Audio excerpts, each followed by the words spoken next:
Hey, man, I didn't know. I totally forgot about all this. I'm so sorry. It's all right. Like, I woke up at 1:30 last night on the recliner because I was watching a movie with the kids, and I saw that there's a text message on my phone, and I was like, "Oh my gosh, I can't believe I totally forgot about that." And I feel so bad. It's all right. You're gonna have to. You did a great job. Got your back. You did a great job. Got your back. We couldn't do this without you. When the camera starts rolling, it'll be completely opposite. But They don't have to know that. yeah, It's already rolling. So shoot, they got me. All right, we all ready? yeah. I, when I just said that, I imagined the.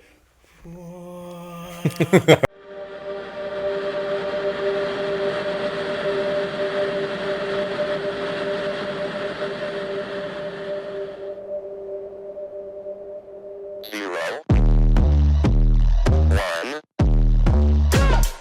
Let's get started.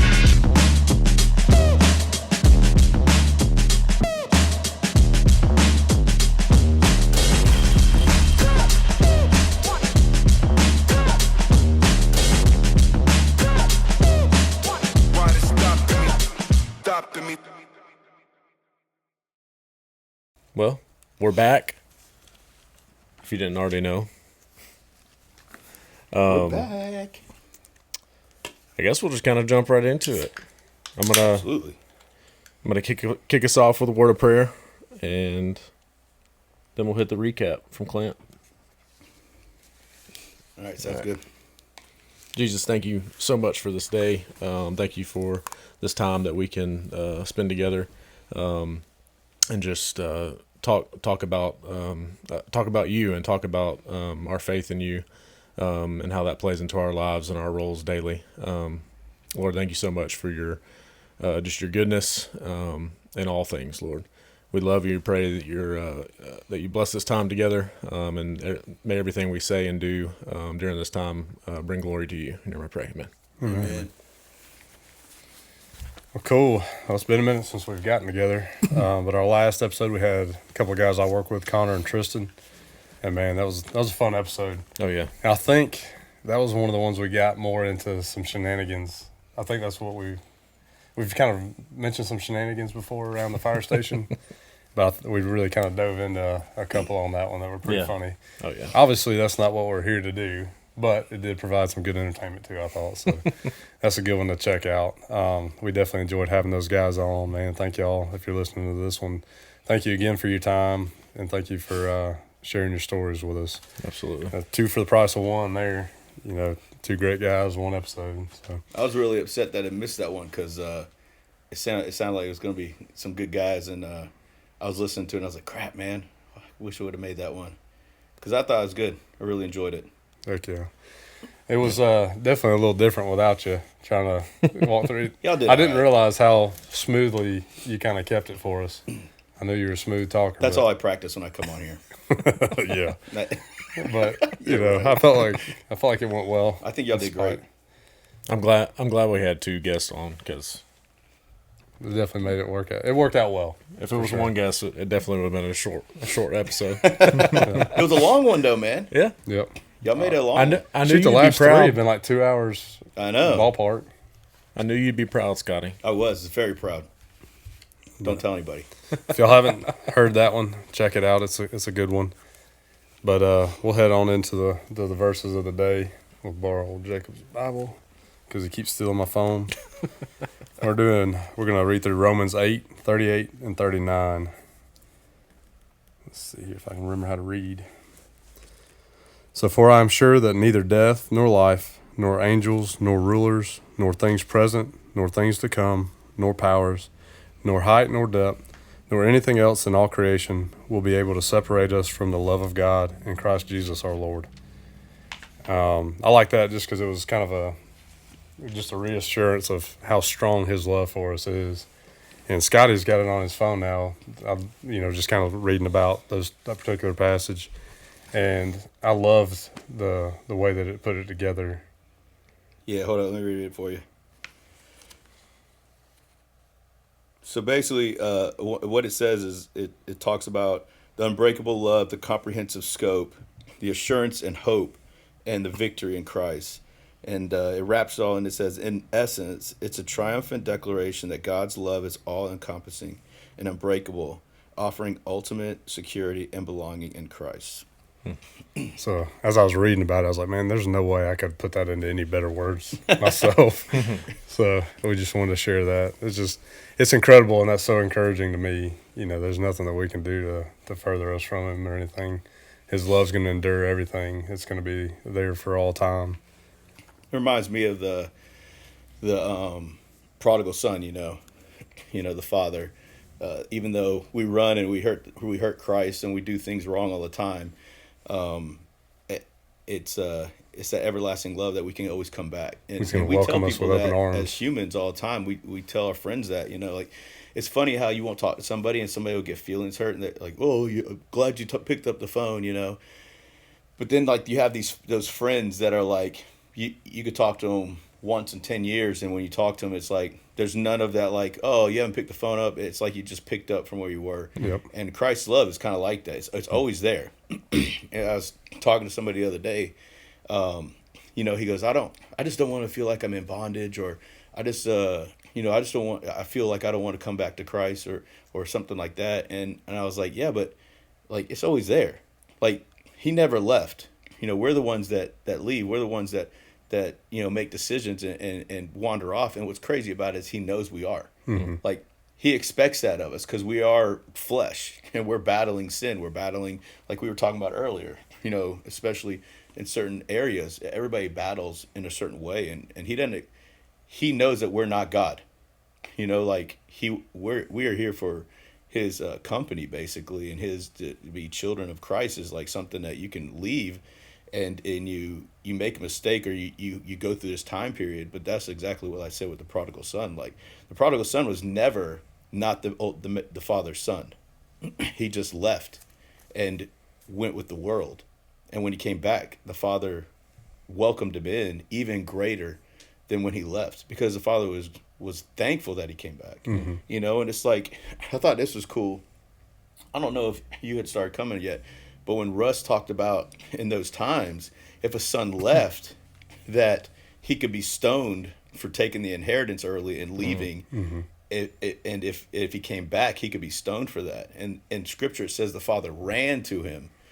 And, it makes you wonder, did he run to him like that? Like, yeah, I'm glad to see him. But, like, knowing that he could be punished for what happened. And then him coming out there and forgiving him and telling people, no, I forgive him for what he did. Right. This is not, so if you look at it in that perspective, I think that it's a great unforgiving, like, I think that it's hard for us to understand that. Mm-hmm. I think that because it's hard for us to forgive. Yep. It's hard for us to, like, let somebody come back in. And so, but you see what I'm saying? Like, it's very hard for us to do that. I mean, and that's what I think is so amazing about it, is that his hands never come from this position. He's always wanting us to come back. He's always wanting us to welcome him. And for us, that's one of the hardest things for us to do. Like, I can tell you right now, there's people in my life, I don't want to do that. I don't want that. So, but I think it's very good scripture. Kind of piggybacking off what you're saying, I listened to and looked up some things that Dr. Guzik said about this scripture, but it was, he pointed out that, neither death nor life can separate us. And he was like, death can kind of be a scary thing, but a lot of times life, when we think about, living in this world, that can be even scarier, especially if you're dealing with something, internally, Well, so I thought that's pretty profound. insightful. Yeah. Very profound. Yeah. I mean, that's why we have a problem with suicide right now. Mm-hmm. And that's why, but then think of this. What is I guarantee y'all's greatest worry is not for yourself, it's for your kids and your family. Mm-hmm. So he's our father. You see what I'm saying? Like, our concern is for our children or our wife. Mm-hmm. And that right there is very profound.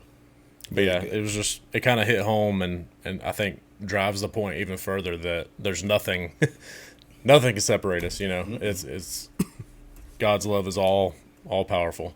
That's awesome. And I mean, it's above anything that we can comprehend. But yeah, Can't lose with Romans. You can just pick a verse out of Romans every single episode if you That's want right. to. Well, I've read Yeah. through all 8, and I was like, man, all of this is good. And I got to the end, I was like, okay, this is perfect. This will be the best. But yeah. All right. Well, we're back. I'm back. And I've been, this is an episode that I've really, really been looking forward to. I know I say that every time, but I feel like I think he's a little nervous. But I've been asking him to come on the show for a while, and it hadn't been able to work out. But I think that this is going to be one of our best shows ever.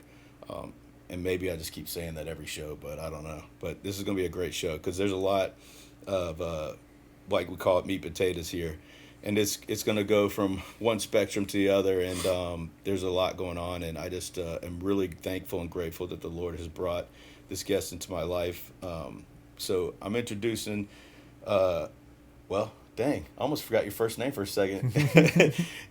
His name's Nick Oliveri, and we just call him Oli. But he's worked with me at part-time for a little bit at Newton Fire, and he was full-time with Rockdale for 16 years? About 13 and a half. 13 and a half years. And then he worked for Newton full-time for several years, and now he's back as the training captain for Rockdale. Yes, sir. And so he's got a lot of good stuff and information. And every time I had a question or needed to know something that was in the book that we're supposed to know and NFPA and all, I just asked Nick because I was like, I don't know. I mean, how far are we supposed to be from this thing? I don't know. No, I'm just kidding. But he knows it, and he's really good at that. Really good at hazmat and all that kind of stuff. So I'll introduce yourself, or I'll let you introduce and talk about yourself, which is probably not an easy thing to do. No, it's not. That's the part I'm worried about. Like I said, my name's Oli. Everybody in the fire service calls me Oli. That's about I it. think it's always been that way, haven't it? What's yeah. that? Yeah, Ollie. I don't know. I that's the thing in our service. We forget first names and stuff. There's people I work with I don't even know their first name, and I'm like, I feel bad about that. But then again, I was like, I don't know if they even told me their first name. You know. But Scotty's not your first name, is it? No, it's not. I don't know what your real name is. Well, no one's Andrew. called I don't know me your- that. I don't know That's your different. government No one name. never called me by that. My I first just name's said Andrew. it. You didn't hear me. What? I just said it. You didn't hear me. I heard it. It's Andrew, like Andrew Jones, the center fielder in the major league that should be in the Hall of Fame. Yeah. Not that good. A little plug there. Do your job at Hall of Fame. But yeah, so and you work at New at Yeah. So I've been in the fire service for I'm coming up on 17 years on the 12th. So Dang. yeah. Nice. So January 12th will be 17 years, and it's been a ride. I've had some good times and a lot of bad times. It feels like a lot more bad times Yeah. over the last like 3-4 years, but for the most part, it's been a good career. Where'd you grow up at? I grew up in West Palm Beach, Florida. Man, I didn't know that. You know that? I knew you came from Florida, but I didn't know West Palm Beach. Maybe I did. Yeah, I mean, it's all right. We got out of there. We got out of there back in 2007 and moved to McDonough, Georgia. Mhm. I don't know. We just got out of there. The housing market was really high, and we wouldn't have been able to afford a house and things like that. So the whole family kind of up and moved to Georgia, and for a new start. How old were you on that? I was 24. Gotcha. Yeah, I was 24, and then What were you doing like for work down there? I was working at a Ford dealership, doing accounts payable in the at Delray Lincoln Mercury was one of the biggest parts in the nation. They had millions of dollars in sales a year and things like that. So I was there for about 7 years and didn't really know what I wanted to do with my life. Right. So when my parents and my family, they all started talking about moving up to Georgia, I was game. I wanted something new. I wanted something different. I wanted to get out of that type of work. Didn't really know what I wanted to do with my life. And then we moved here and still didn't know what I wanted to do. Ended up getting a job at another Ford dealership. It was just the culture here was a lot different. You know, being down in Florida, you weren't in the Bible Belt, and then we moved here, and then it was kind of a shock. You know, just example, like we were at work one day, and all the drivers were getting ready to go deliver all their auto parts, and they stood around and went into a prayer. I've never seen that before. And I was like, I went home and I was like, that was the weirdest thing I've ever saw. Because I mean, there's churches and stuff around Florida and West Palm Beach, but I mean, it wasn't prevalent like you saw people standing around in prayer before they started their job. It just didn't happen. I never saw that. Never did it. Yeah. And I mean, I grew up Catholic and went to a Catholic church and received communion and confirmation and all that stuff. But we weren't really into the church. My mom, definitely not my dad, but my mom pushed that, getting confirmation and all that stuff. And then when I turned 18, she was like, you're an adult. You could do what you want. But I don't ever remember it really being forced on me or anything like that. And I wasn't really religious. And then coming here, I almost felt awkward. I felt out of place being in Georgia with everybody, you know, being in the Bible Belt. And I kind of just thought everybody was into the Bible, and I was like the odd man out. But it was different. Yeah. So It made me think of a story. I've got a buddy that I used to work around the fire service. He's at a different station now, but anyways, he and I had gotten to be good friends, and he'd come over for dinner, and it was me, my wife, her sister, and her husband, and they grew up with like a prayer that they did together. It was like just a little rhyming prayer that they would say before we actually prayed, and we all get together and we pray over dinner, and he looks around and he's like, man, I'm sorry, I didn't know y'all's chant. Your chant. And that's why I was laughing so hard about a while ago. It made me think of that, because he's from Florida also. Oh, is he? Yeah. That's probably why. He didn't know what he was doing. I'd been like, man, if we're chanting, you might want to go ahead and leave. Yeah. It's like, weird. but golly, I can't even think. I was going to say what it is, but I'm having a brain fart now. I can't even think of it. It's like, let the food dust be blessed, amen, dig in. Oh, and they'll cool. say that together. And they've done that since they were kids. Oh, dang. We've got our kids doing it now. But anyways, and then we'll pray. But it was just so funny because he was dead serious. I'm sorry, I didn't know your chant. Yeah, I mean, it's different. It's definitely different. First couple friends I met, they were into church and I wasn't, and I felt, again, like the odd man out. And then I definitely, like, I always felt like something was there, but I wasn't religious. And I didn't know what it was, so I always fought it. I never really advocated for it. I always, people would say stuff, and then I would always argue the other side of it. Like how could this book be real, and this, that, and the other. And I mean, I don't really remember all the specifics, but I always argued against it. I always rejected it. I was always like, that's not for me. We gonna get into this already? Oh, we could wait. No, we're good. Well, I'm just saying that's where it was. No, And then- because but it's awkward because like people bring it up and I didn't really know what to say, and I'm a negative person already. And, like, you know how negative I am. I'm a negative person. He's like, not that negative. It's pretty negative. He's one of the funniest dudes I've ever met. So I mean, I guess you could say negative with being hilarious. Sarcasm. It's a lot of sarcasm. Oh yeah. Wait a minute. You don't really love me? No. That's what took so long for me to come here. That's good. No, we'll go into that story because I was going to ask you why McDonough, like what? So my brother had a friend for years who he worked with down in Florida. He had moved up here for a job, and we just kind of knew that's the area that he lived in, and that's how we kind of chose that area. Wasn't anything special. So when Oli and I, when we first met, we had met a couple times, and then I became a lieutenant, and Oli was. We get it. You're cool. No, I moved to Station 15, and I had to move shifts. Dude, and so you should have seen the power trip he was on. Oh yeah. So like Oli comes in and he's a part-timer at the time, weren't you? Yeah. Yeah, I went part-time. So he was part-timer at the time. And I'll never forget this. I was sitting at a table and I said, so I heard you're an atheist. And he got like really upset about it. And I was like, I don't want to talk about it. I don't want to discuss it. I don't want to talk about God, or I can't remember the exact words, but you said something and I was like, it like really threw me back because I wasn't trying to be, abrupt and rude. I was just trying to carry on a conversation, and he got really upset about it. And then you walked off, and I was like, well, I guess I'm not going to talk about that anymore. And then Well, you didn't get the hints because I didn't like you. yeah, I knew it. But then later on, he came up to me and he actually like said he was sorry and apologized. And I was like, you don't need to apologize.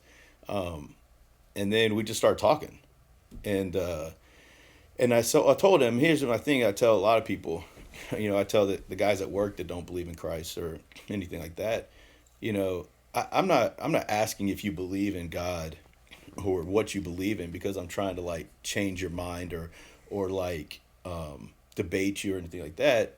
I feel like we have to know somebody to know how to treat them. And so my goal is to, if you're an atheist or don't believe in God, like I want to know about you and why you feel that way so that I know how to treat you, how to talk around you, how to love you, because it's different for everybody. And there's a guy that I work with now, like, I love him, man. I love seeing him in the morning. He's a great guy. I love him. He doesn't believe in God. He doesn't believe in Jesus. He just doesn't want to. And I just found out recently that his mom and dad do believe, and he grew up in the church. And then I asked him, I just simply asked him, which he was upset to even answer this, but he will, because he knows that I really do care about him. I asked him when he stopped believing, and he said in college. And I said, that makes sense, and it's not a matter of me trying to change his mind. I would love for him to give God a chance, another chance, not, my parents took me to church chance, like a chance to actually just read in and just feel like, get the feeling of the Bible and just try to understand it, or not even the Bible, read a book that's written by somebody who believes it, and that was my goal, but to Oli, what I found out is that most everybody, from what I remember or picture or remember from the conversation, most everybody that he knew that was Christian was almost like forcing or debating or calling him stupid or like all this stuff. And man, you know how much when I heard him say that, man, I had that pit in my stomach. It probably was for 2 or 3 weeks because it made me so mad, at like, you think that like, as a Christian, a believer, whatever, as a believer, I wouldn't want to agree with Oli, or I wouldn't want to be around him because we have nothing in common at the time. But what I was really angry about was the fact that like people had talked to him like that. Like I'm talking to you, I was fighting mad. Like that pit was fighting mad at these people who made him. And what's sad is that one of the people, we won't name his name, that he mentioned, like, I like him. He's a good guy. But still to this day, I have reservations about him because of the way he made him feel as a believer. And I hate that I feel that way, but that's how upsetting it is to me to know that there are Christians and believers, because I know these people. I grew up around these people. They treated me this way as a believer. I can't imagine how they would make Oli feel as a non-believer. You're going to have to remind me who that is. You know who it is. We talk about it all the time. You make me think of Dempsey's episode. Yeah. Where he was talking about, he had a lot of stuff going on that people in the church didn't know about, and that's why he wasn't there. And then he comes back, and, he just kind of got turned off just because of what someone said. It probably wasn't even meant to be something negative, but it turned out to be so negative. A lot of that, I think, could potentially come from a good place, but it's just like, how do you do that in a loving way? Sometimes I think it can be challenging, Just like Scotty said, I mean, you gotta, like, in order to love people well, like, you gotta get to know them and know what their love language is. I mean, it's hard to do. I mean, it sounds simple, but I also think not, though, as believers and living in America, we want everything now. And the older I get, you're not going to change somebody's mind like that. I mean, one little debate with somebody or preaching to or whatever you want to call it, that's not going to change somebody's mind. And in fact, if you are a true believer, it wouldn't even be us changing his mind anyway. Right. It's not really our job. It's not, our position to do that. Yeah, well, I think for me, I have an authority problem. Mm-hmm. So I don't deal with authority very well. So when somebody tells me I have to do something, I immediately want to do the Turns you opposite. off. So yeah, it turns me off. So when I first started in the fire service, there was a guy, I'm not going to mention his name, every day. Well, what do you believe? This, that, the other, constantly. And it just got to a point where I would just argue just to argue with him. Yeah. And just he would start in and I would just start back in on him, and it was just a back and forth and this, that, and the other. So that's why when you started to bring it up, that's why I was just kind of like, no, we're not doing this. Because it puts a bad taste in people's mouth, when, especially if you're a believer and somebody, you can't reach somebody, and then it creates a problem and we're having to work together, and I didn't want that. So it was just best for me to walk away from it. And that's just how I felt about it. But it's, but I had a good friend. He also, he tried to reach me. He tried to get me to go to church with him and this, that, all the time. He wasn't too pushy, but he would say things that just I didn't agree with. Like, tell me I'm going to screw it up, but it's, how do you put it? It's, I'd rather believe and it not be true than not believe and it be true. I didn't agree with that. Like, you're only following it because you think, just in case, like you weren't, you get what I'm saying? Like, it doesn't. Yeah. And it kind of sounds silly, but I've actually almost like an insurance policy. Right. Yeah. So I've actually made that like point to people, but not in a that way. Like, I've made it the point that I make in that is that, so the person I'm talking to now, or some of these who people I talk to now, I make that point in this right here. This is a reason to like try to give it a chance, so you can like just to try to get them to open their mind, but not to say that that's my belief, because that's one thing that when I was younger, it was eye opening to me, that I was like, oh, I mean, yeah, that's a good point, because it does make me feel though when people tell me that they don't believe in anything, that's one of the things I think of. It's like, oh my goodness, like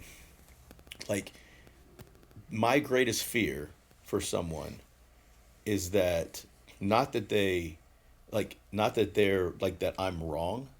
It's that like, or that my greatest fear for somebody is that I'm right, because then that means that us two will not be able to spend paradise together. Right. But in retrospect, if I'm wrong, it didn't change anything. And for me, that's where I get my worry for them, because it's like, oh, just give it a chance. I mean, if it's not for you and you don't like it, I get it, okay? We all have free will. We all can choose whatever. I get that.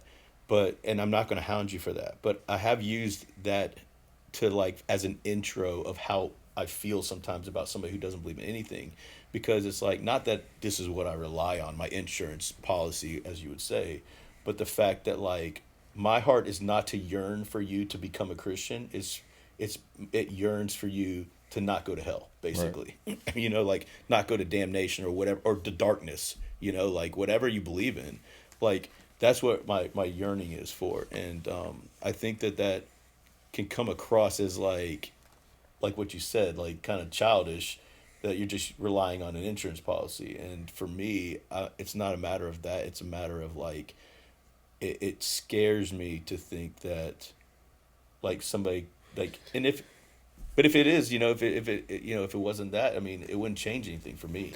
Right. And that's what worries me. It worries me about that. I don't use that as my leverage. Something else I think too, it seems like you're thinking more long term, but now like the peace that he provides now in my life, and just the comfort that I feel because of my relationship with him. There's people missing out on that now. You're missing out on it in the long run, but you're missing out on some really wonderful stuff now too. That kind of, it almost makes me sad. Like, man, I hate that people are missing out on this, because he's willing to do it for all of us. I've experienced some really wonderful things in my life. I want other people to experience that now too, and want to share it, because they want other people to experience those things, and they don't want to see people, ultimately going to hell or whatever. Yeah. But I mean, they're trying to convey a message, but not everybody's able to put a message across to somebody and it come out the way they want it to sound. Right. I don't know I what the definitely thought think process on it, but like it's I guess their heart was in the right place, but conveying the message didn't come across to me in a certain way. And it also could be because I'm closed-minded in the situation at the time. Well, I think that's where it's definitely challenging, at least for me. And I think that there's been some times that I've almost selfishly wanted to do something, like I want to lead somebody, and I find myself like, hey man, this has nothing to do with me. Why am I approaching this selfishly, like I'm doing something for this person? No, I'm not doing anything. I might be able to help, in the whole plan that God's put together. I might be able to sow a seed or something, or water a seed that he's already working on. But ultimately, this is his work. This is his job, and he knows what he's doing. I got to trust in that. And so sometimes it's not even worth arguing, I don't think. Sometimes it's just showing them kindness and love, like Scotty's talking about. Get to know them and show them that you really care about them. That's doing what because I think sometimes we can do more harm than good if we're stubborn and looking at it selfishly. And even if we're not looking at it, I'm not saying that person was doing it stubbornly or selfishly, but sometimes, unfortunately, we can do a little more harm than good. That's the way it can come across. Yeah. Mm-hmm. Well, I'll be The way it honest can with be you. perceived. The least, after we had that conversation, I don't know if I ever brought it up after that, because when I was praying for Oli and praying for that whole conversation, whether or not he accepted Christ or gave it a chance or anything, when I was praying for him, I was telling God, I was like, lead me to do what I need to do. And I don't think I ever brought it up. I think every time it got brought up, it was something that Oli would say to me. And then we would start having a conversation about something in the Bible that he didn't get or he didn't understand. Or But you didn't force it. That was the thing. You never forced anything. We had a conversation. You didn't tell me I had to do this or I must do that, or it was just a conversation about what I thought about how I interpreted it, and then you gave me your account to it. Yeah. And they were just good, wholesome conversations. It wasn't like I'm trying, like you said, I'm trying to force him to believe what I want to believe or try to tell him that he's wrong and I'm right. Didn't matter to me. In other aspects of his life, he tells me that he's right and I'm wrong. But Yeah, everything else. That's funny. like being a firefighter, you thought you were better. But Heck no. No way. Well, he's a lieutenant. He already told us that. Not anymore. he's a quitter. Is what I he got is. oh man. Oh, Here we go. Here we go. It's all right, man. You're forcing me to feel really bad about myself right now. It's okay. All right, so we'll probably get back into that a little bit later on. But so, what actually got you into the fire service if you were working at Ford and doing all that? Well, I kind of started thinking. I worked at Ford and I worked at, I think, DirecTV or something, and I didn't know what to do. And then I ended up moving down to Tampa with my cousin, and ended up working at another Ford dealership down there to get a job. Because I that's all noticed I that knew. you're driving a Ford now. Yeah, and I drive. I've never owned any other vehicle but a Ford. No kidding. Never. Hoorah. That's what I'm talking about. Yeah. So, I guess the next one will be a Ford or a Toyota. I don't know. No, I'll help you out and make sure it's a Ford, okay? I didn't mean to We'll work on derail it you. together. Sorry, my bad. Toyota will last longer, FYI. That's what I'm thinking. That's what I'm thinking. I just had to.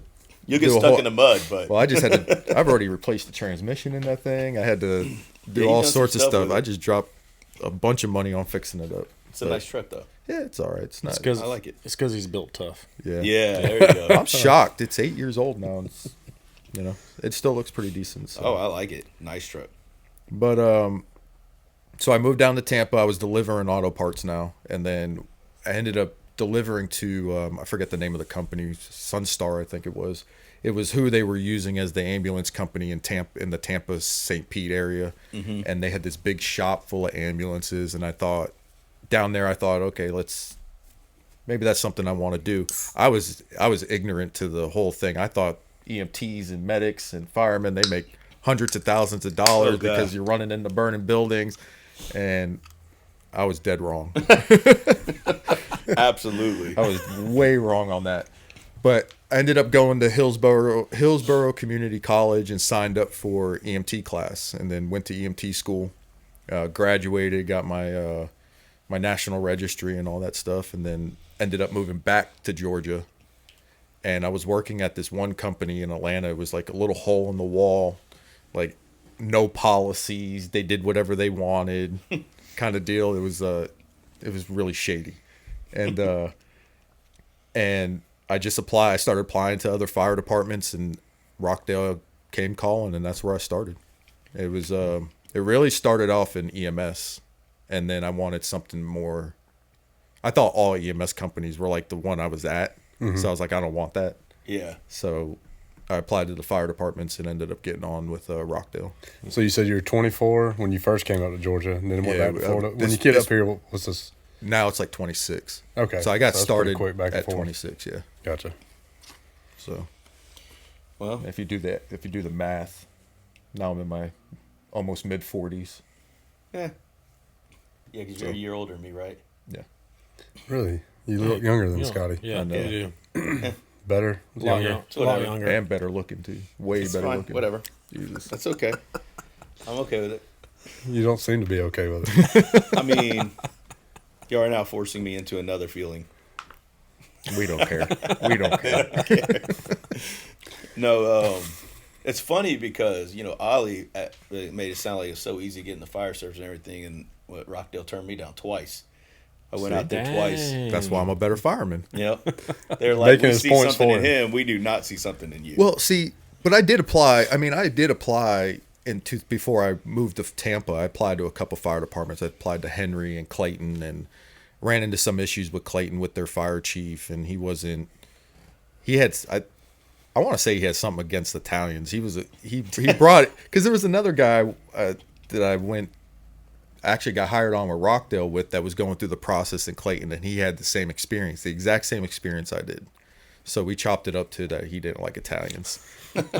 So he was Greek. Oh, well, it's a rivalry there. Yeah, I think so.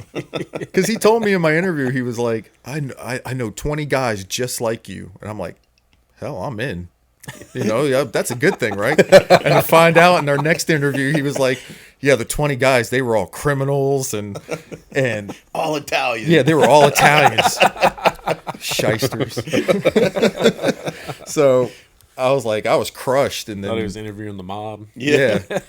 So then I ended up getting on with Rockdale. So everything was good there. And then I dove into a career of really started taking classes. Within a year, I was in paramedic school, even though we didn't require being a medic and all that stuff. And I just wanted to do something different. And I was honestly kind of bored with my home life. And I was like, let's just go to medic school, 600 hours of clinicals. And I believe you're the only person I've ever heard say that. That's kind of bored. But I'll tell you what, Why though, not? I'll tell you what, medic is really the only thing that really made me different from other candidates, and it really helped me get my get promoted and stuff like that. Not just being a basic, and basics, nothing wrong with it, but Yeah. they just see it as another stepping stone, so it helped me out.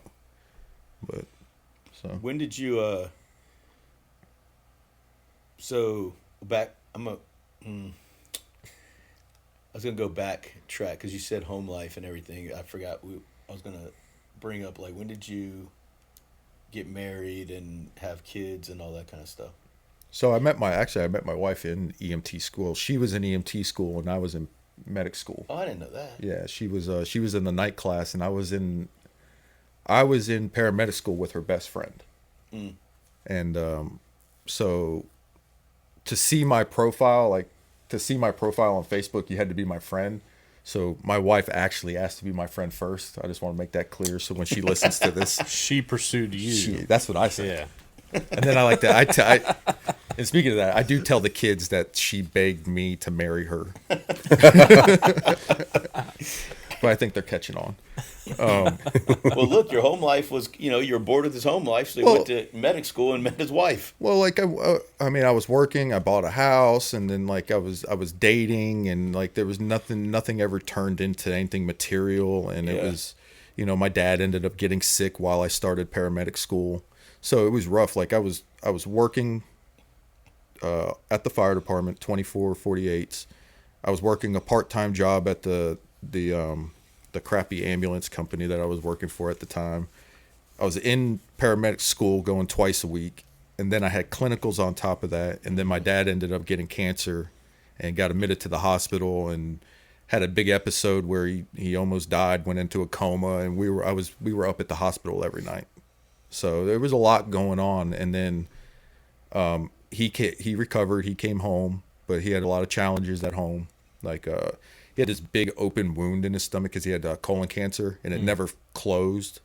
So he wasn't really ever the same. But I ended up I was out with my brother one night, and just a guy being a guy, I was like, oh, I wonder what she's doing. And I wrote her a message on Facebook, and I was really corny, and she responded back, and then we decided to meet up at the school because she was night class and I was the day class, and we were gonna meet for that hour between classes, and then we started talking, and next thing you know, we were dating, and 18 months later we were married.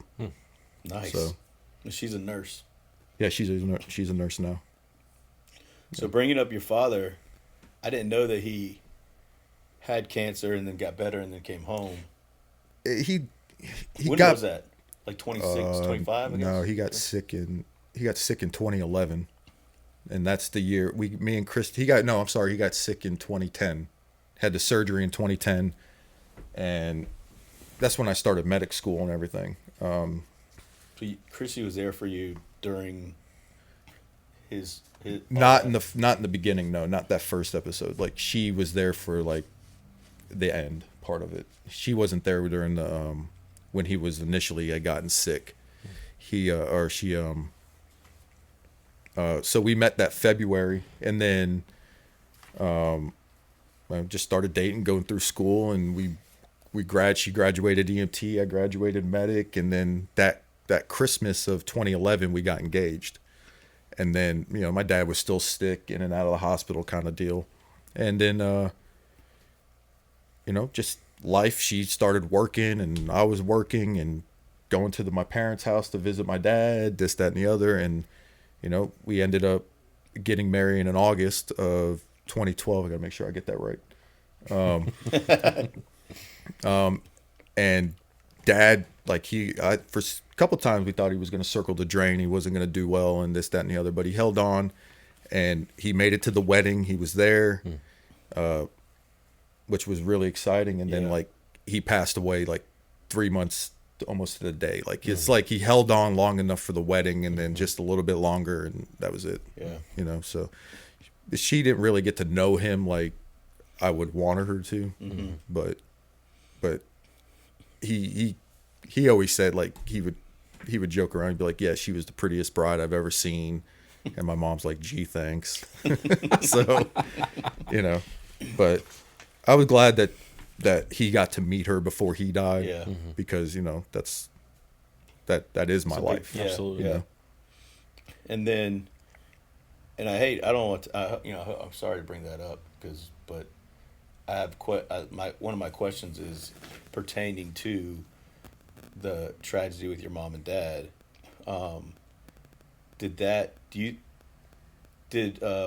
like faith or God or anything have anything to do with that, or that was just completely separate? That's all separate. Okay. Yeah, like even then I wasn't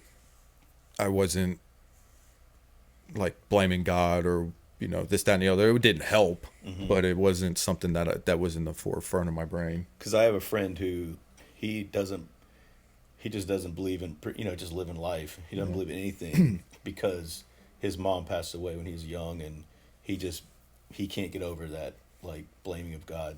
Oh no, I don't blame God for anything. Like now, I don't blame God for anything. I don't think like everything happens for a reason kind of deal. But I think honestly, I think my dad was the one who didn't really believe. And I don't really know, he never talked about it, but I think my mom believed. She just didn't express it like we would nowadays. I don't know if it was she just didn't think it was her place or what or anything like that, but like he never had his last rites, or he didn't have a funeral with a priest or anything like that. So it was just I don't know.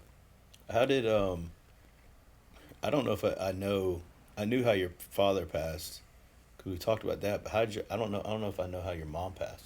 She passed of lung cancer.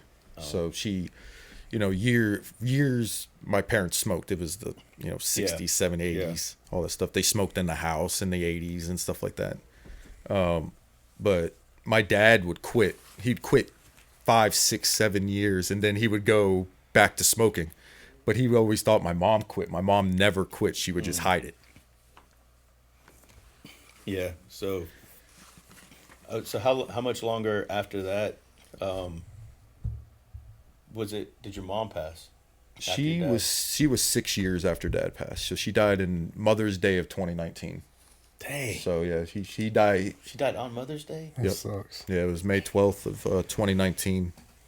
She no, she held on, but she was never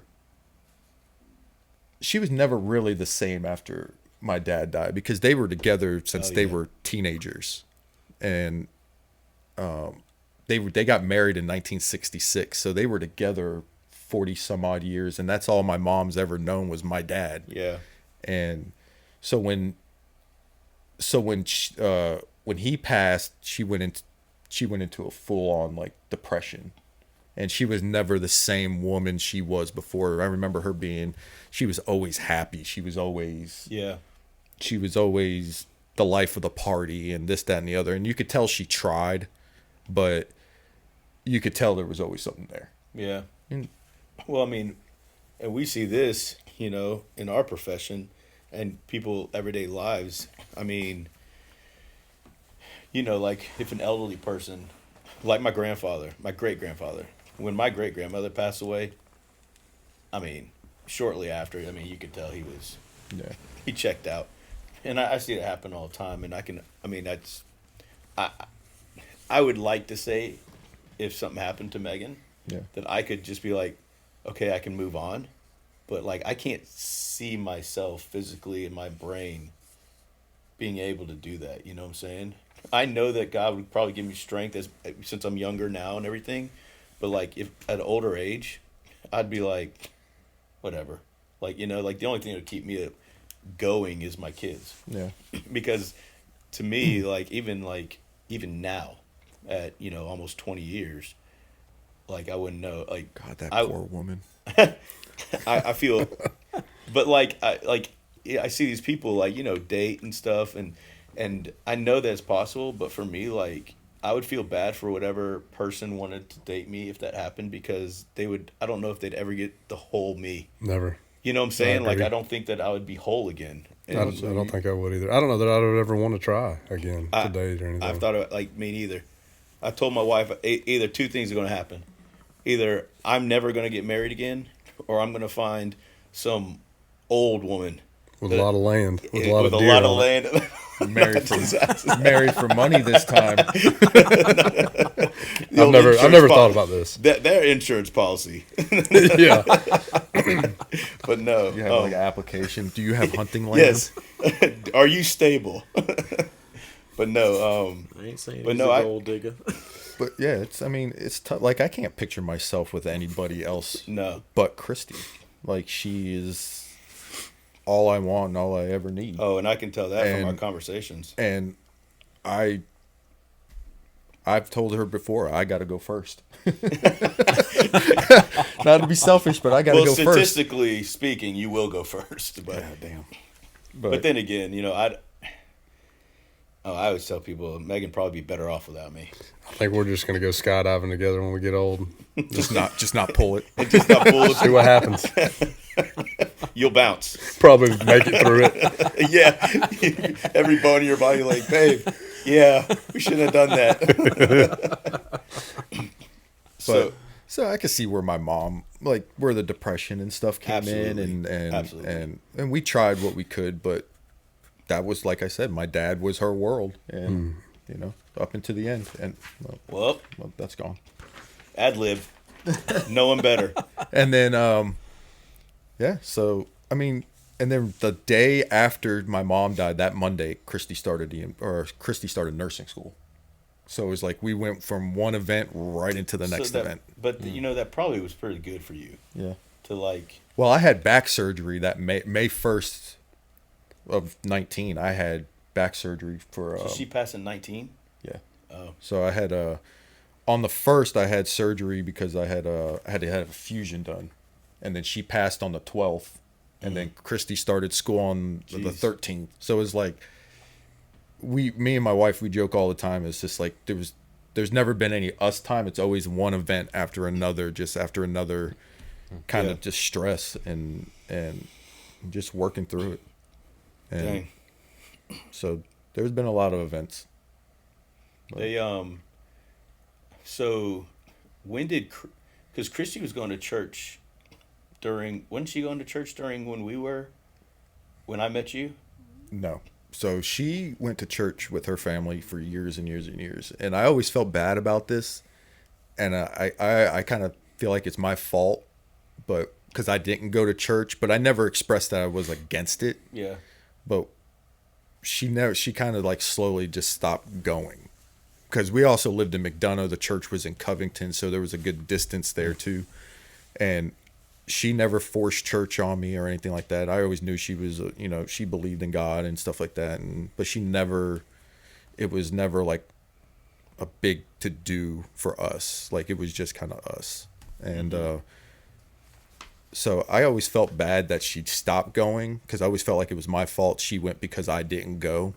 But I didn't never really know what to do about it. So I just figured that it was her choice. And so. Yeah. But because I thought that you said, because I'll never forget, Oli came in one day and he goes, "You'd be proud of me." And I was like, "Oh, really?" He's like, "Yeah, I went to church this past weekend." I mean, we would go on Easter, or we would go like, I get it. but we would go. Yeah. But I just thought it's funny. I was like, oh, okay, cool. Well, because it's like, it was shocking that I went. So. But I thought that was really cool. And then he goes, "You'd be surprised at how many people have been shocked that I go to church now." they're like, "What is wrong with you? You sick?" I'll tell you one thing though. Yeah. You want to meet? Yeah. You want to meet somebody though? Oli said he comes up to me, and I think it was around Christmas time. It was after Christmas time, and that's when your wife gave you that Bible. Yeah, that was the first year we started going. He goes, "Hey, Christy gave me a Bible for Christmas," and I was like, "Sweet." He goes, "I think I'm gonna read it," and I was like, "That's what you do with books, right?" And I said, "Okay, cool. By all means." Man read the Bible through the whole next year. That's incredible. That's awesome. It is incredible. I still have not read the entire Bible. Yeah, but it was hard for me because then he started calling me. He goes, "Hey, in chapter such and such of this book, like, why is it, like, what do you think about this? Like, I'm having problems with it. Like, what do you think?" And I'm like, "Oh my gosh." Like, and some of the questions I thought I answered all right. And then some I'd be like, "I have no idea. I need to talk to somebody." Like, I'll be honest with you, Ollie. I don't know. I don't know. I struggled with it. I mean, there was a little bit more to it, but it was just we had a lot of conversations about it, and I started thinking about it, and just something said that maybe I should start going back to church or start going to church. Mm-hmm. I mean, I went as a kid, but it wasn't like it is now. Yeah.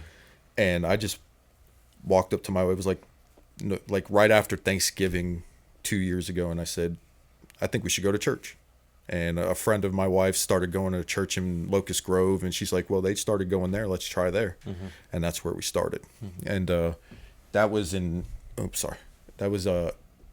December 1st, and then she gave me the Bible that Christmas, mm-hmm. and that's when I started. Like that night, I started reading everything, and then he'd go to bed early. A long time. It took almost a year.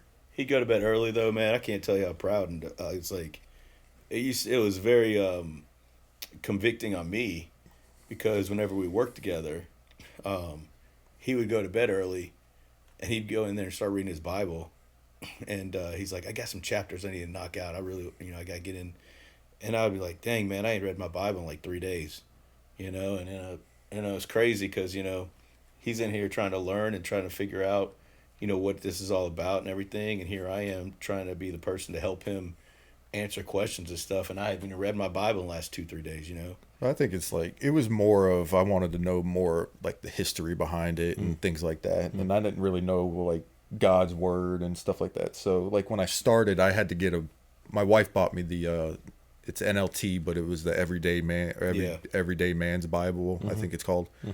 And so it has little passages at the bottom. So after you read something, it kind of explains it to you and gives me a better idea of what they're talking about.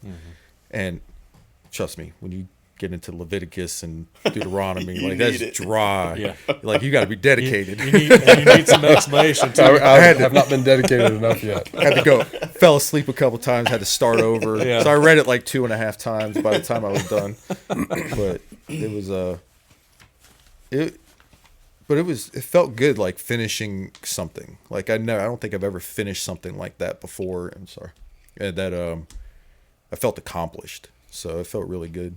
But I still struggle. I still have questions. I still have a lot of things. But I struggled in the beginning, and me and him had a lot of conversations, and that's why I ended up over at Church of the Grove, because I was having a problem. That's one of those things that angered me. I didn't like that.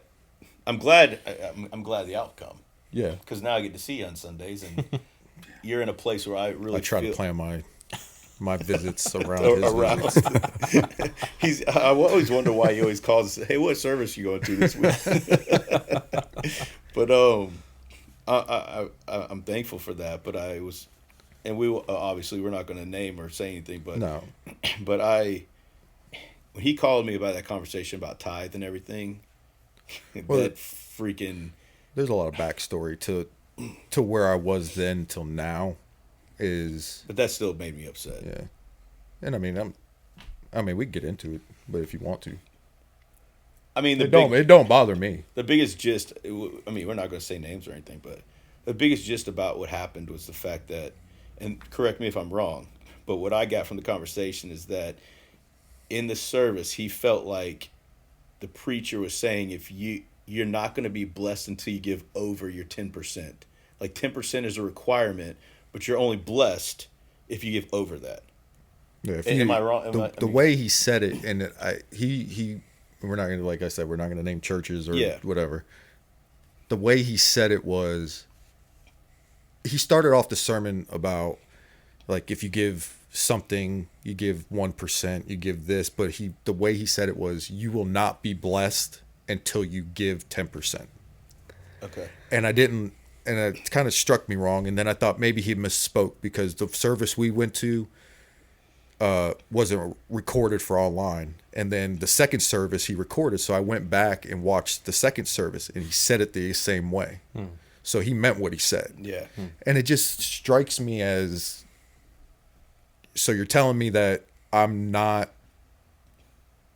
how do I want to word it? Well, I don't want to just keep repeating blessed, but I'm not going to be welcome in heaven. I'm not going to be looked in a positive light in God's eyes unless I give the church money. That's the way it came off. And it was and I was going through some stuff at the time. That also has something to do with it. So a little backstory. I started a business so we got to go kind of way back. That's fine. That's fine. Okay. So I was in Rockdale for 13 and a half years, and I'm not going to mention names. I'm not going to really get into the story because now I work there. I was about to say. I work there now, so I'm not going to go into those. Long story short, I was voluntold, have a nice day. So I resigned, but it was a forced resignation. Yeah. So I ended up in Newton County. And so there was a lot of depression, a lot of things. And that was July of 22. So that's when like my down spiral really started. So, I was in Newton County, maybe a year before I met you? Yeah. Something like that. I saw you a couple times But he made lieutenant is when I ended up with him. But I ended up going part-time because I decided out of my genius, let's take my retirement money and let's go start a business, And I thought this was what I needed. But what I was trying to fill a void. that I didn't have. Like I had a good career. I was a captain. I had all these things going for me. I was doing well, and everything was good at home, and tried to fill the void. And so I decided I wanted to be my own boss, and I started this business. I was looking for something recession proof, and guess what? It didn't work. It failed, and it failed miserably. And so right before I decided to terminate the business, that December is when I told my wife, I think we should go to church. And me and him had been talking at the station at this point. I had the business, I went part-time, and that's where I met him. And we've been talking about church and this, that, and the other. He's not pushing it on me or anything. We're just having conversations. And then that's when I told Christy, I was like, I think we should go back to church or go to church. And she's like, cool. So we started doing that. And a month later, I decided that I was going to terminate the business. All right. Cut my losses and roll on. Well, that meant that I had to file for bankruptcy. So the bankruptcy started, and I had to dissolve the business. I had to take any branding. I had to remove all the branding, and there was fines if I didn't do that, and talking to the lawyer, trying to get all this going, and transitioning back to full time, and doing all these things. I was under tremendous stress. And then we have a horse, and that horse couldn't stay where it was at, and I had to bring it to the house, and I was having to build a fence and a barn, and I was under all this stress. And I remember being in the middle of our front yard trying to build something, and it just wasn't working, and I had a massive breakdown and just boo-hooing on my wife's shoulder in the middle of the front yard. Didn't feel like a man. I was it was awful. It was a bad feeling. And like I said, a lot of depression, anxiety, didn't know what was going to happen kind of deal. And then me and him were constantly still talking and talking and talking. But in the meantime, I'm still going to church. I didn't give up on church. I don't think I ever left the church dry-eyed. Because it felt like every time I went, he was talking about something that was going on in my life. And I was walking out there in tears every week. And we would talk about it. And then that tithing thing came up. But I was under financial stress. Okay. I'm in a bankruptcy. I don't have a dime to give because they take everything. Yeah. They leave you with just your basic needs, and that's it. Yeah, they don't care about your tithe. Yeah, they don't care about that. Well, they do, but not 10% of what you're making. That's a very small amount. And when he said I wasn't going to be blessed because of my tithing wasn't enough, that kind of set me off. And I was questioning it. And then I tried to back out to this pastor. I walked up to him before the service. I said, look, I know we can't talk about this now, but I'd like to get a meeting with you in your office sometime this week. He blew me off. He was like, I don't have time. He's like, I don't have time. You can talk to somebody in my office and they'll tell you. And right then we went to the nether service. And I told my wife, I said, I didn't listen to a word he said. I don't care. We're not coming back. And I told him, I said, I know a pastor that'll listen to you. And then when I called Russ and told him about all this, I thought this was awesome, man. I told Russ about your situation. He didn't know who you were, And I told him what happened and all that. And he goes, I said, I don't think the Lord's worried about his wallet. I think the Lord's worried about his heart. He's like, I'm really sorry to hear that this is going on with your friend. And I was like, yeah, that's what I try to tell him. I was like, the Lord doesn't need his money. I mean, the Lord knows his heart. And then you have a man telling him, hey, your heart means nothing because you're not giving enough money. And it's like, I mean, what the heck, And that's the opposite of what Jesus says. Absolutely. Circumcision of the heart. That's what he's worried about. Yeah. It was hard for me to talk to him too, because here I am trying to encourage him and because man, there was a lot of conversations we had that didn't have to do about the Bible and stuff, just because, I mean, I know what it's like. I don't know what it's like to a lot of that stuff in his life, but I knew what it was like to lose my job at a very crucial part of my life that my wife depended on me. And I remember what it felt like. I remember going into anxiety. I remember going into a semi-depression. I don't want to call it a black hole, dark depression, but it was bad. Like, I couldn't sleep at night. I was always thinking, and, devils were killing my brain. And I remember going through all that, and I remember thinking, like, this is what he's going through right now, because he doesn't feel like a man. He doesn't feel like he provided and all that stuff. And what I try to tell him is that, heck, dude, you took a giant leap to over provide for your family, to do the best you possibly could. You got to understand that, yeah, it didn't work out, but it's not because of anything you did, and it's not because you didn't try. It's not because you didn't care about your family and you're worried about money more than this. It's because you were trying to focus on what was best for your family. And the devil and Satan, the evil, doesn't want you to acknowledge that. They want you to acknowledge the fact that you failed. And it's not a matter of you failed. I tell my kids all the time, if my daughter goes 0 for 3 in a softball game, or in one of the playoff games, she missed a fly ball that she should have caught. Now, one thing I'll tell you, my daughter can, I don't know how she can turn back like your failures the way she does. She does an amazing job. Best I've ever seen of any child, and I'm not saying it's because my daughter. If she makes an error, but I remember her playing in a game. She didn't have the greatest at bats. Like, she did okay.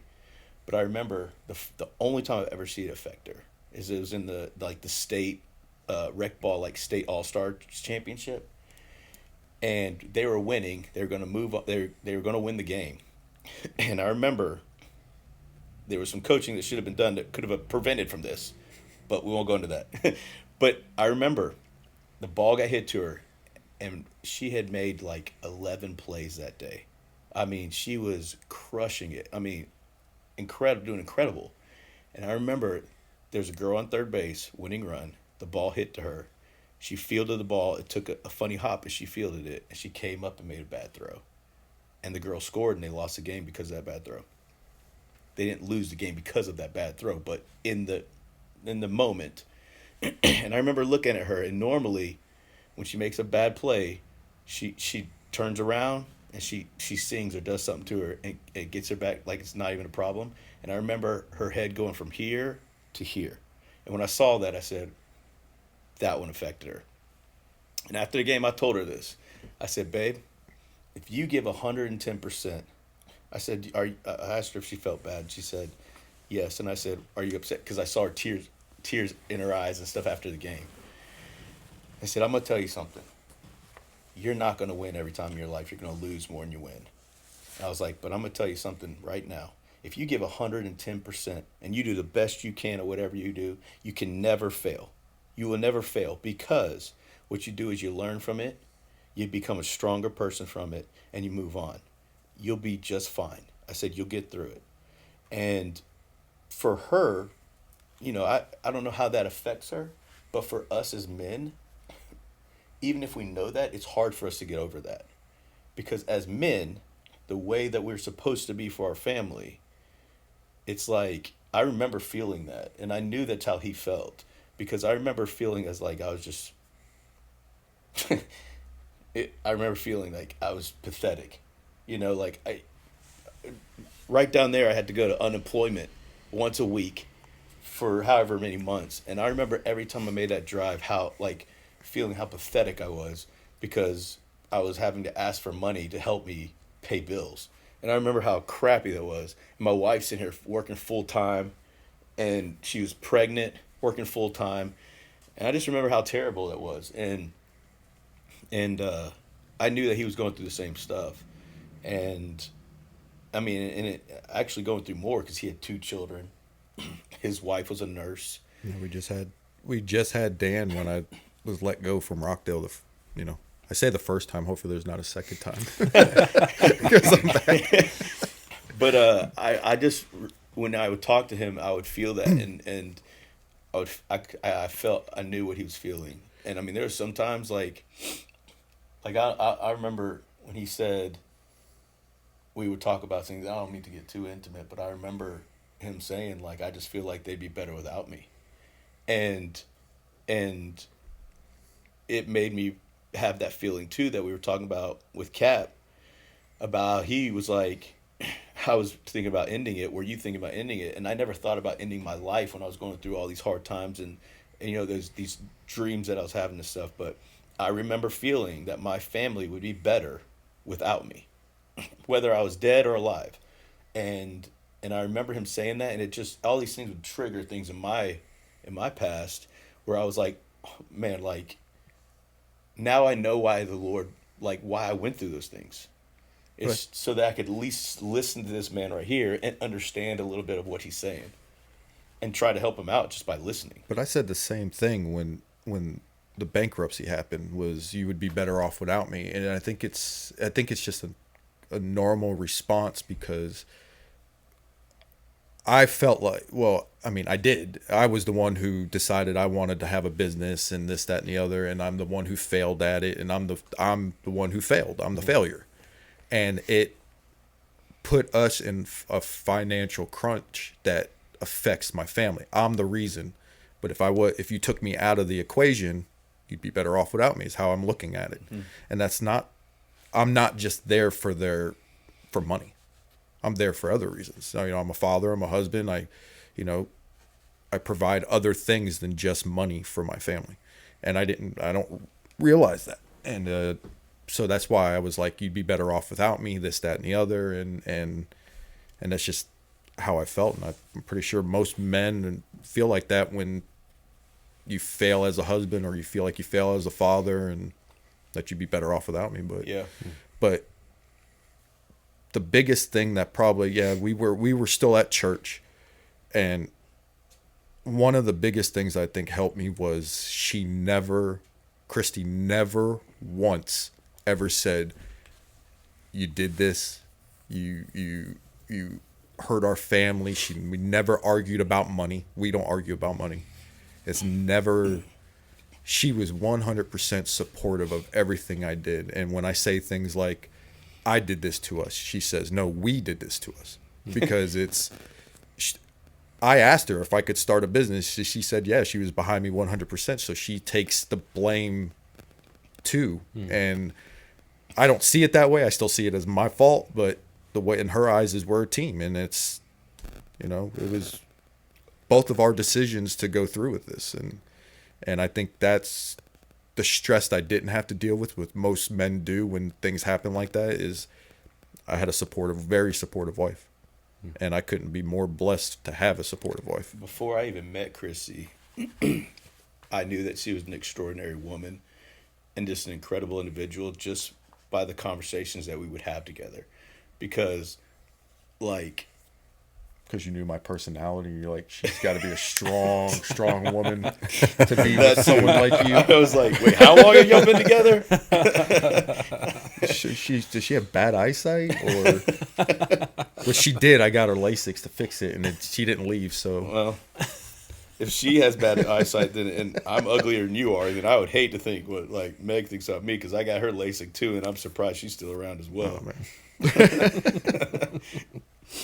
But well, yeah. So sorry to bring all that up, but I think that that's really good stuff that guys especially need to hear, because you went through a trial, and you have something that you can testify to people that are going through those things too as well, in a faith-based or non-faith-based way, either or. And the thing is I'm searching for anything, religion, going to church. I've tried talking to somebody, going on medication, coming off medication. Anything to make me feel better. And even though it's been, I don't know, 3.5, 4 years since the Rockdale thing, that still bothers me to this day. It's almost like a trauma. It's like a trauma response. I stopped trusting a lot of people and things like that. And then the bankruptcy, you still feel we're still in it, and there's still effects from it, but all that anxiety kind of went away, but there's still always something there. My guard's always up, things like that. And you still struggle with depression, and you still struggle with things. It gets better over time, but I've tried numerous things, and the only thing that really only keeps me calm is going to church and being with my wife and family, and that's it. That's what I enjoy, and that's what helps me out the most. Is that I haven't even got to ask you, but is that the Tuesday night meetings and stuff? Have those been helpful and good? Yeah, I mean, I started going, and then Thanksgiving, I haven't been in a month, so I've been slacking. So I got to get back on that.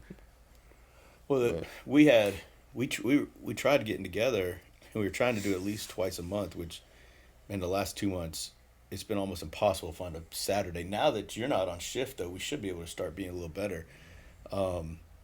We tried to get me, Oli, and a couple other guys, one of the guys that comes to Church of the Grove, to meet up. And then I felt so bad that we weren't able to get together for the last several months.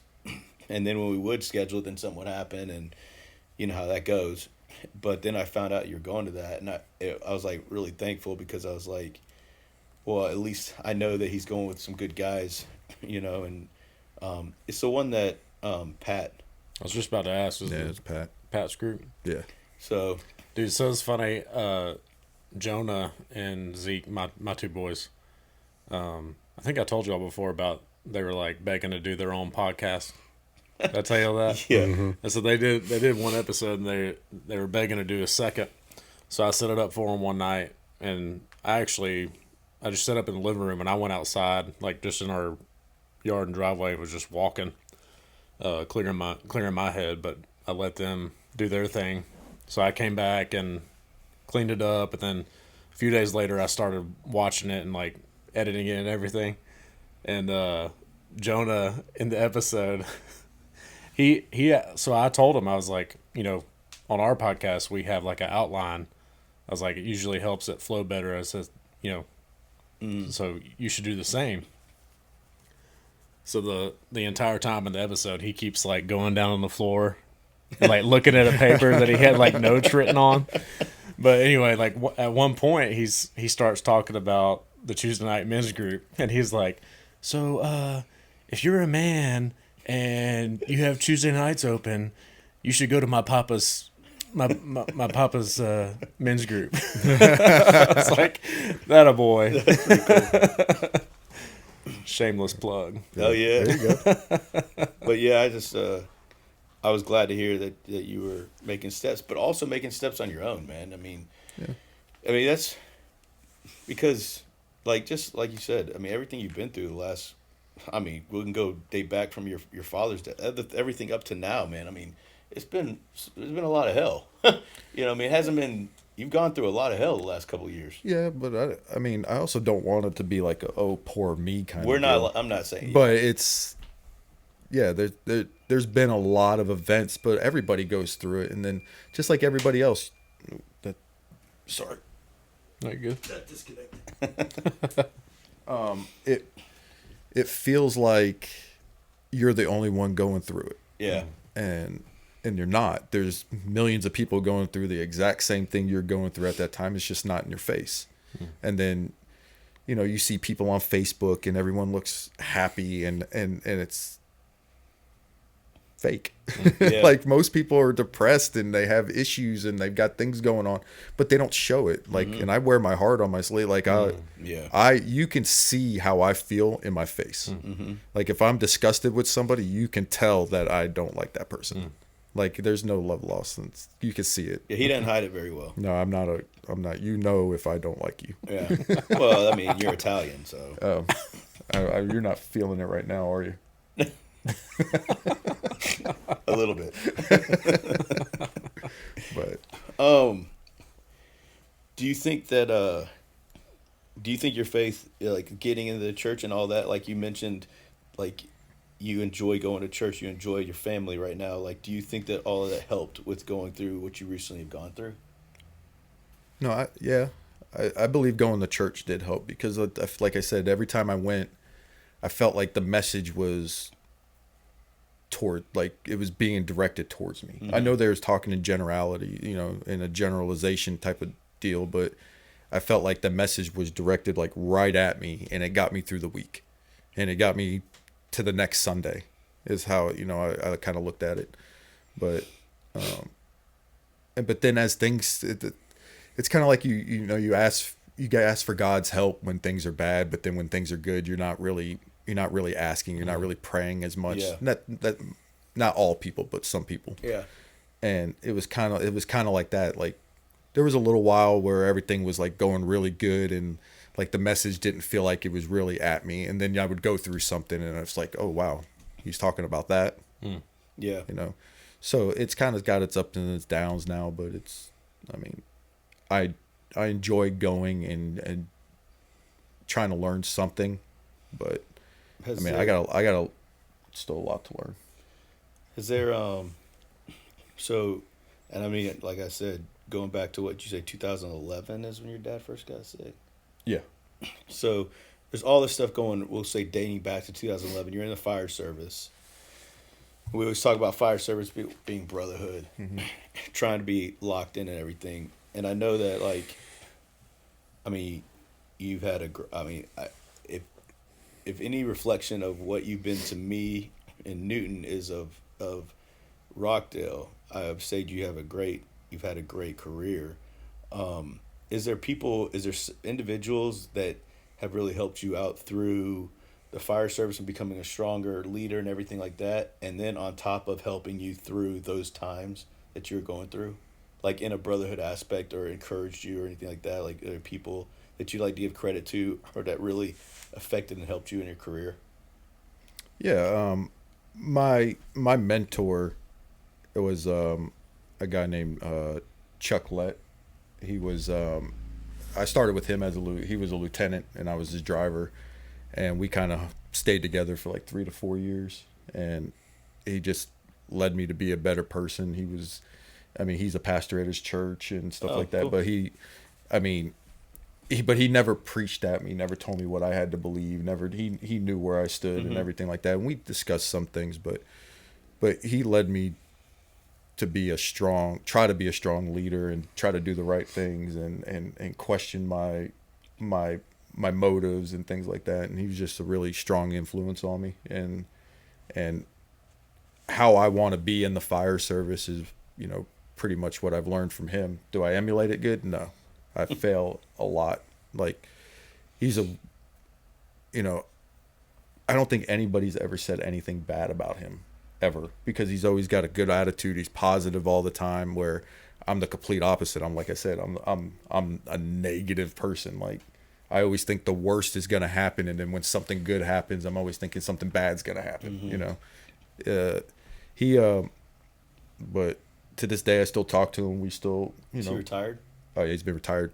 Found out he's been retired 10 years already. It geez. feels like yesterday I was at his retirement party making fun of him. But so he I mean, I owe a lot of my career to him to try to be a better officer and stuff like that. But I mean, ultimately that's one of our goals in our profession, is whatever we're at, like whether we're a driver, firefighter, leader. And I just feel like our goal in that position, besides doing, the obvious of what we're supposed to do, is to try to build our guys up to be better than what we are. Because we're basically leading the future to them. yeah. And it's always good to hear people talk about people who have done that in their career and stuff like that. No, he was a great guy, man. I couldn't ask for a better mentor. I mean, See, that's good to hear. so That's good to hear. it stinks that I got promoted. I got promoted in his last 6 months, so I didn't get to spend his last 6 months with him. So I should have not have gotten promoted. Not got promoted. No, he would have told you not to do Yeah. that. But- I'm sure he's one of the ones that helped you prepare and get ready for it. Oh no, yeah, he let me. I mean, he did little things unorthodox. Like he was the captain of the station, and he'd pretty much let me run everything. Like if anybody else had issues that they were coming to him, he would direct it to me to handle, because I was eventually going to be running my own station and stuff like that. It was either that or he was really lazy.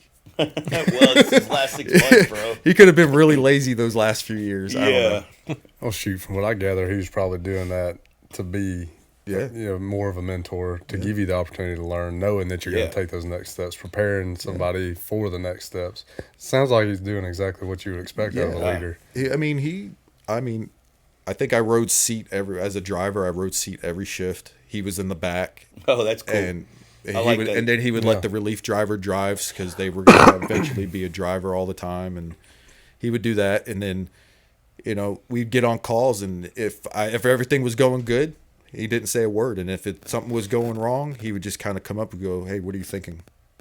And then you would tell him, and he's like, "I probably wouldn't do that," but he would never belittle you or anything like that. And that's what was good about it. He never brought you down while he was trying to build you up, and it just I think I became a better firefighter for it, a better officer for it, but I don't emulate that. Like, I wish I did. Yeah, but I talk a lot of crap. but here's the thing. I'm gonna go into one thing and then feed off of that. But like he knew how to treat you, because some people want to be kind of brought down to be built back up. Well, see, which is weird because everybody's different. He understood me. Yeah, He knew how That's a my good mind officer. frame. He knew that like little things could set me off, like get the sarcasm to really come out. Yeah. And he knew how to wrangle that in. He knew how to navigate me. which is something that's and it helped. it's not something you can teach. It's something that you can help try to prepare somebody for, but you can't teach that. And that's what a good officer does, man. Like I said, I'm a guy that, especially when I was younger, I wanted somebody to break me and then build me back up. But like my brother is not like that. Like if you do that to my brother, you turn him off. Yeah. Like he shuts down. And the thing is as an officer or a leader in any perspective, is you have to know.